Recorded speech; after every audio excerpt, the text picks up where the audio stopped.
पन्हाळा तालुक्यातील केकले येथील संभाजी कोलोली पाटील या 65 वर्षीय शेतकऱ्याचा मधमाशांच्या हल्ल्यात मृत्यू झाला असून दोघे जण जखमी झाले आहेत। यातील एका जखमीवर कोलोली येथील शासकीय उपजिल्हा रुग्णालयात उपचार सुरू आहेत।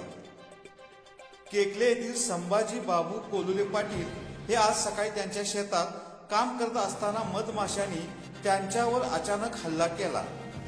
मधमाशांनी चावा घेतल्यामुळे संभाजी पाटील यांनी आक्रोश सुरू केला।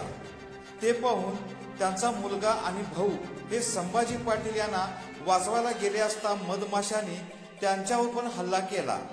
या हल्ल्यात ते दोघे जखमी झाले आहेत। या तिघांनाही उपचारासाठी कोलोली येथील शासकीय रुग्णालयात नेले, मात्र उपचारापूर्वीच संभाजी पाटील यांचा मृत्यू झाला होता।